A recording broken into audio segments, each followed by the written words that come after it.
Salve, salve galera, eu sou Guilherme Praça, mediador de história do Polo Giannetti Manarino de Campo Grande, e hoje nós vamos falar sobre a Guerra Fria e os processos de libertação da Ásia e da África. Bom, para a gente começar, vamos falar o que foi a Guerra Fria, né? A Guerra Fria, ela é como denominamos o contexto político internacional que se configura após a Segunda Guerra Mundial, com o crescimento de duas superpotências, Estados Unidos e União Soviética, que saem da Segunda Guerra como as grandes vencedoras desse conflito, ok?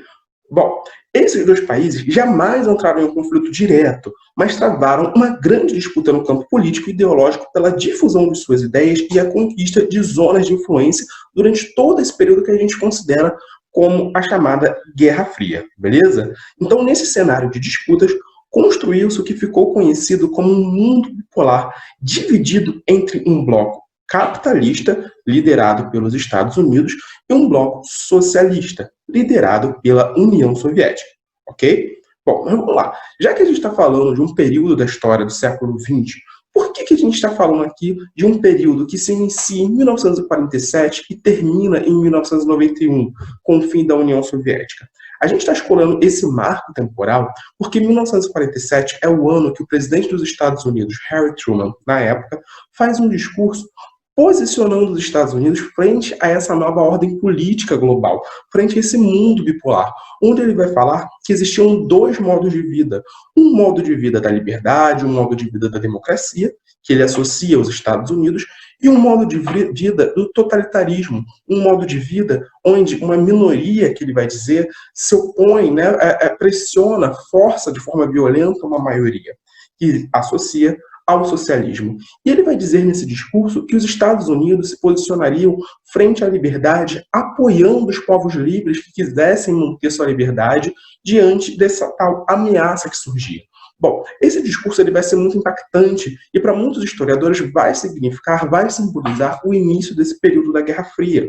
Só que esse discurso também ele tem alguns pontos aí que a gente pode questionar a própria fala do Harry Truman quando a gente observa as principais características desse período e quando a gente observa a atuação dos Estados Unidos nessa fase, né? Se a gente parar para pensar que os Estados Unidos era assim, um país que estava lutando pela liberdade, que a gente estava lutando, né, pela democracia em outros países, se a gente olhar mais próximo, se a gente olhar alguns casos bem específicos, a gente começa a questionar as palavras do Harry Truman, porque os Estados Unidos eles vão usar muito da violência, vão usar muito da opressão também, e vão usar muito, né, de ditaduras, ok? Vão usar muito de censura para poder justamente difundir os seus ideais capitalistas.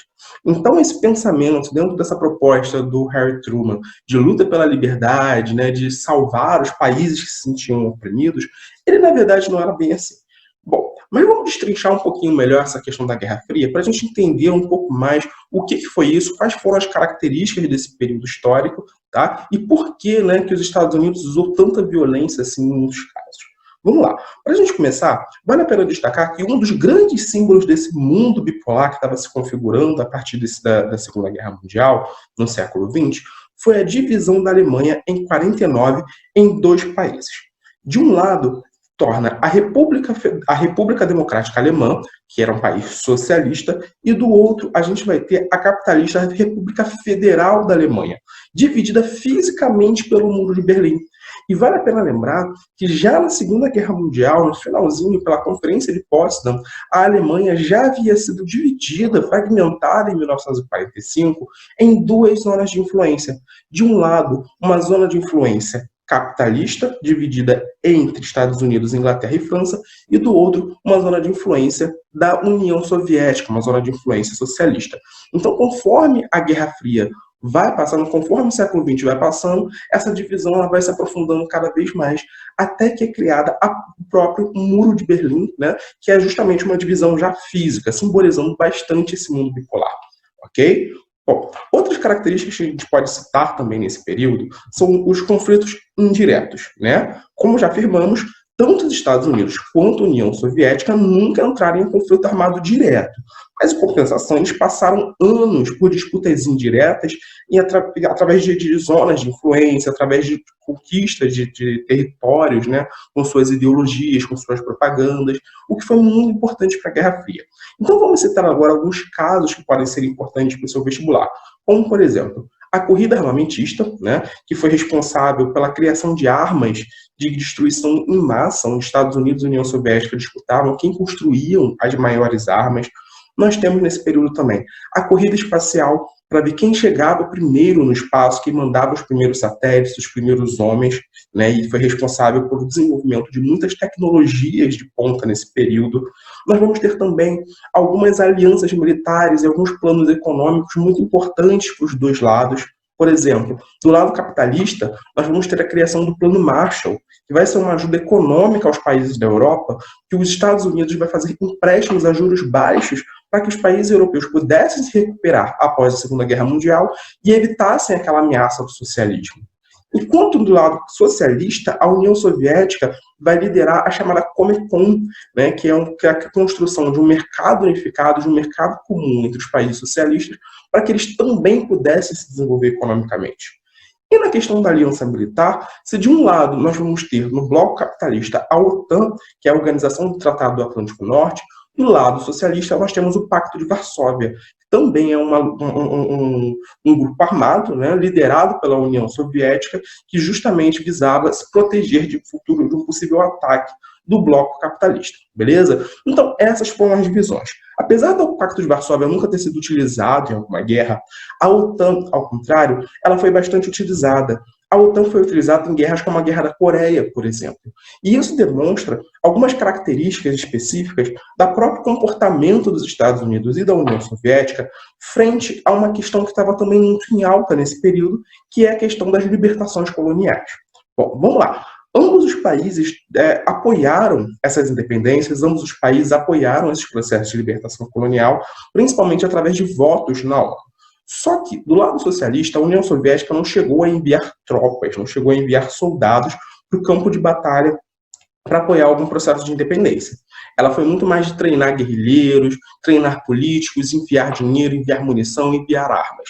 Enquanto os Estados Unidos, por outro lado, esse sim foi muito mais intervencionista, né? Foi muito mais de enviar tropas, enviar soldados, por exemplo, para o Vietnã, né, para poder combater o Vietnã do Norte e evitar a difusão do socialismo naquela região, de enviar tropas da OTAN para a Coreia, né, para também combater o expansionismo da Coreia do Norte, ok? Apoiou muitas ditaduras militares na América, justamente para evitar que grupos guerrilheiros, né, que revoluções acontecessem, como foi a Revolução Cubana. Então eles acabaram sendo muito mais intervencionistas nesse ponto. Nesse mapa que eu disponibilizo aqui para vocês podem até perceber as zonas de influência, né, desses dois países, desses dois blocos, espalhados tanto pelo Ocidente, uma zona de influência muito grande dos Estados Unidos na América, em alguns territórios da África e na Europa, e, por outro lado, a União Soviética, né, com grande controle aqui de parte do território asiático, com grande influência de parte do território asiático e em algumas regiões na África, beleza? Bom, para a gente terminar, vale a pena a gente dar uma olhada numa questão da reaplicação do Enem de 2013, que é uma questão que diz o seguinte: embora o aspecto mais óbvio da Guerra Fria fosse o confronto militar e cada vez mais frenética a corrida armamentista, não foi esse seu grande impacto. As armas nucleares nunca foram usadas, muito óbvias foram as consequências políticas da Guerra Fria. É um textinho, um fragmento do Hobsbawm, e o enunciado fala assim: o conflito entre as superpotências teve sua expressão emblemática no letra A, formação do mundo bipolar. Bom, parece ok, né? Como eu falei para vocês, o mundo bipolar foi uma expressão emblemática, né, desse momento da Guerra Fria. Mas vamos ter as outras. B, aceleração da integração regional. Errado, né? A gente teve, pelo contrário, uma desintegração. C, eliminação dos regimes autoritários. Errado também. Como vimos, nós tivemos um aumento dos regimes autoritários. D, difusão do fundamentalismo islâmico. Também não. Nós tivemos, nesse momento, uma difusão do capitalismo e do socialismo. Ou letra E, enfraquecimento dos movimentos nacionalistas. Também errado. Os movimentos nacionalistas se fortificaram nesse movimento, se fortaleceram nesse período, ok? Então, só sobra pra gente, como gabarito, a letra A. Bom, galera, espero que tenham curtido, espero que tenham entendido. Fiquem agora com a aula da professora Larissa, aprofundando mais as lutas de libertação coloniais, ok? Abraços! Olá, pessoal. Eu sou Larissa, mediadora de História do Polo de Miracema e de São Francisco de Itabapoana. Dando continuidade ao tema desta aula, vamos falar sobre os processos de independência na África e na Ásia ao longo do século XX, compreendendo o papel do contexto da Guerra Fria e dos movimentos internos nas colônias em prol da libertação e autodeterminação destes povos. Vocês podem encontrar esse conteúdo no módulo 2 da apostila, nas páginas 64 até 76. E para começarmos a pensar sobre este tema, vamos ler esta citação do historiador Mark Ferro, que questiona o seguinte: devemos o fim da colonização à luta de libertação dos povos subjugados e vencidos e só ela, ou temos de imputá-la também à decadência das metrópoles, incapazes de administrar o imenso capital que haviam acumulado? Ou terá ele sido resultado das pressões do mundo exterior conjugado a outros fatores? Bom, vamos pensar, então, vamos analisar os processos de independência a partir destas indagações.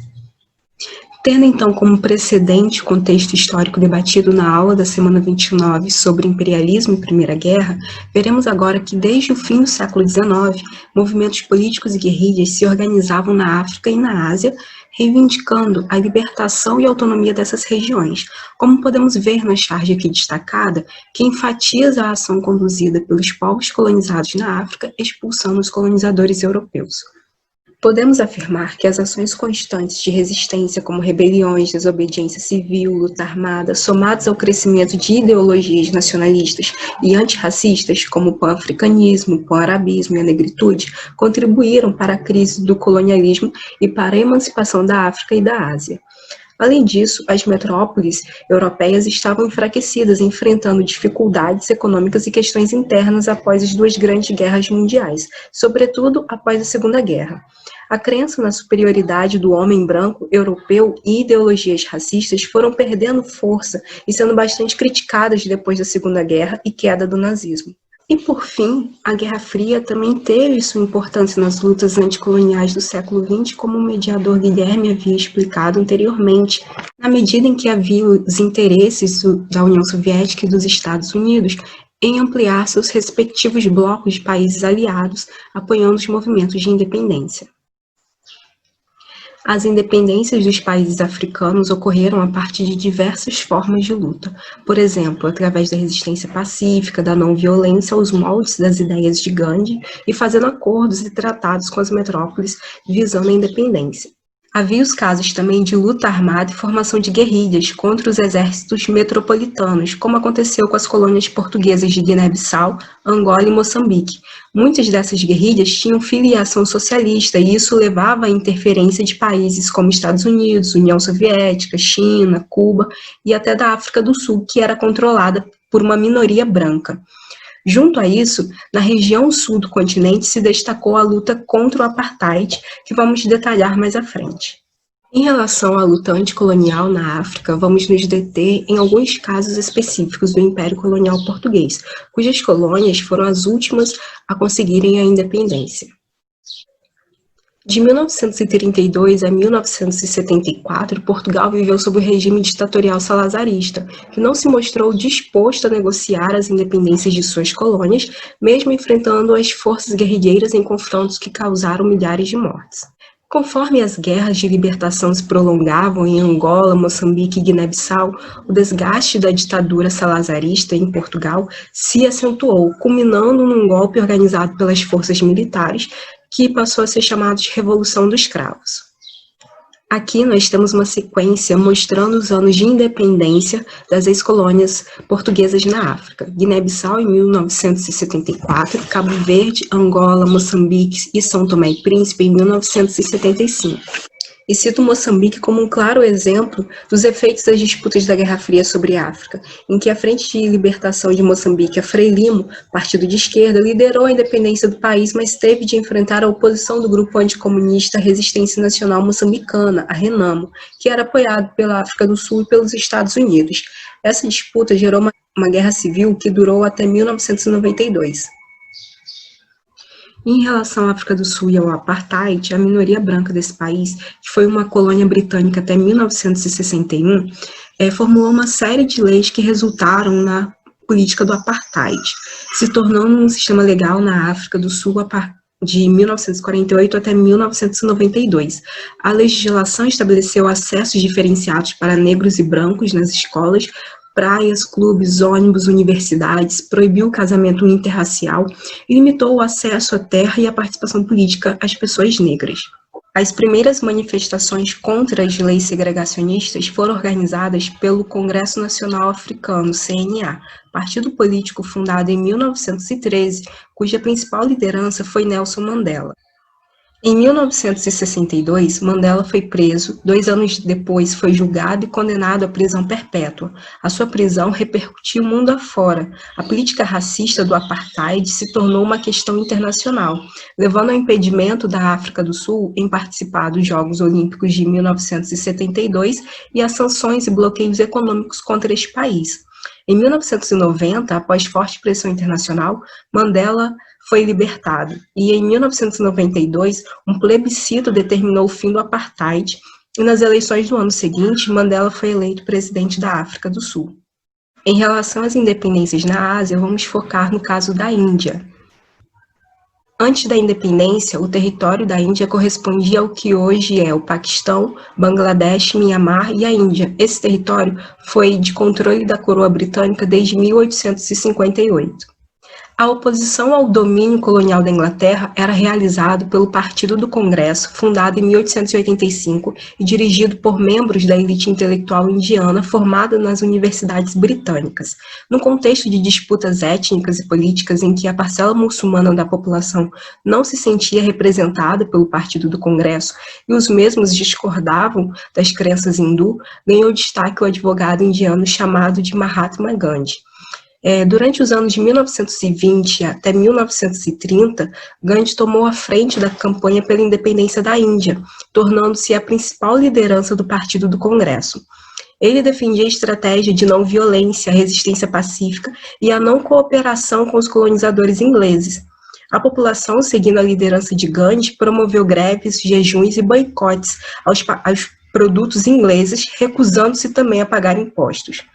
Uma das maiores mobilizações lideradas por Gandhi foi a Marcha do Sal em 1930, contra o monopólio britânico sobre a produção do sal.